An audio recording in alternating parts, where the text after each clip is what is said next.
And so you know that you have to have that exact same tempo inside of your family life. For sure. Got to have it. Cool. Plan to win or plan to fail. Amen. Number 2, on our discipline for a great, successful, satisfactory marriage is communication. Ooh, say it again for the guys in the back. So the template to have a great and successful, satisfactory marriage, the number 2 discipline is going to be communication. You think you know how to communicate, you are wrong. You are wrong. And so we can quickly find this out in the first year of marriage. So Aaron, you have begun to master this part of your life, but now you have that equation I talked about, x plus y equals z. Your x has now gained, your y has now gained an x. So your equation has grown a bit, that you're going to have to go in and redefine what communication looks like to you, because it now involves you and Stella, which is a beautiful thing. But number 2 for men is communication, because we're not as good as we think we are. Yeah, and what I love about this, and I say this is the greatest gift that my wife has now provided me. English is not her first language, and so she speaks Portuguese, and so part of the communication process in the courting up to this season and everything that we've practiced so far has been me slowing down and really confirm, do we understand each other? Because we can't rely on, English being the primary language between the two of us. We have to really take time to be present, create eye contact, make sure we fully understand, clarify, re-communicate, ask questions. And so this is the greatest gift that God has provided through this relationship so far, because you know me, I move fast. And so I just assume everybody knows what I'm thinking, when I'm thinking it, and exactly how to do it. And so if I don't communicate well, I'm going to naturally create problems inside of every single relationship. And so the gift so far between Stella and I is that the communication has been a focal point, and it has already created so much promise between the two of us. For sure. I love that. And so even though you guys don't initially speak the same primary language, you're able to communicate and communicate regularly. Yeah. But this is a great reminder to us of what communication is, literally, that it's 55% body language.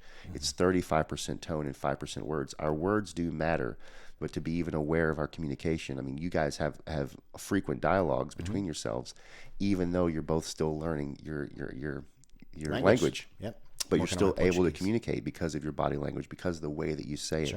But when you integrate the thought process of truly slowing down, this is a great template and model for every man out there that has an English-speaking wife, because this is what is required for us to truly connect inside of communication, where it's not just a monologue, but a dialogue of men slow down, be present, be eye to eye, have words and questions so that your wife can respond to you, versus just blurting it out and going on about your day. Sent does not mean received. I love that. Say that Sent again. does not mean received. Men and women speak different languages, even though we speak the same languages. Women can speak logically, but often land more on the emotional side. Men speak more on the logical side. So we just come from two different places. And so research gives us a great picture of men's brains are a lot like waffles and women's brains are a lot like spaghetti. So we have to have that understanding of when you open a box to talk about something in your man mind, you're just being cognitive and aware that your wife's brain is wired differently. That as you speak to her, be able to do it in a way that it touches on emotions. Like if you were speaking to Stella, honey, how do you feel about this, or this? Versus if a woman speaks to a man, it's, Aaron, what do you think about this, this, and this? It opens the parts of our brains that are actually working when we're in conversation. That's something great to be aware of.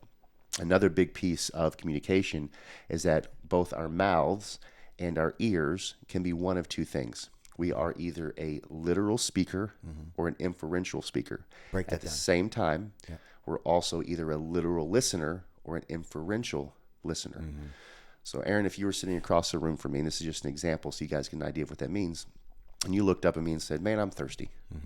Right? Half of you guys would go get Aaron a drink. Half of you guys would go, cool, man. The inferential listener heard, I'm thirsty, get me a drink, even though you never said it. Correct. And gets up to go get a drink. The literal listener goes, oh, cool, man. Neither one are wrong, but you also have to be aware that we have this type of listening in our communication. So you're either an inferential or literal speaker and an inferential or literal listener. And so as we're in communication and learning what communication is inside a relationship, to be aware of those things. Just because my wife says it's cold, she didn't say, go get me a blanket. She didn't say, go turn up the air. She just said, I'm cold. As a literal listener, because I have to be aware of that and go, honey, are you saying that you like me to get you a blanket or turn up the air? And she'll be like, no, I was just telling you I was cold. So things to be aware of in communication and how that works. That's good. That's good. I love that. Quickly identify for you guys when somebody says something, do you want to take immediate action on it based on the information that you have, or do you just process that as information and take no action? That's a good cue on it. Yeah, for sure. I think a lot of men have had this interaction with their wives, because I hear about it so often, where our wives say, hey, will you take out the trash? And the man says, sure. Right now? And then it doesn't get done. And then she comes back and gets a little more frustrated. Honey, will you take out the trash? Yeah, I'll do it. And then some more time goes by and she comes back even a little more heated. Will you take out the trash or not? And he's saying yes. So that is a literal speaker typically landing on a literal listener. And the guy says, yes, I'll do it. Yep. But if his spouse would say, honey, will you take out the trash right now? Yeah. Perfect. Or yes, I'll take the trash out when I finish this call. Yes. Something like that. Yep. So we have these interactions all throughout the day and completely don't understand why we get conflict that comes out of it. Yep. To understand literal versus inferential will really help us in our marriage. Communication's key. Love that. That's the second discipline of a high value marriage. First is vision.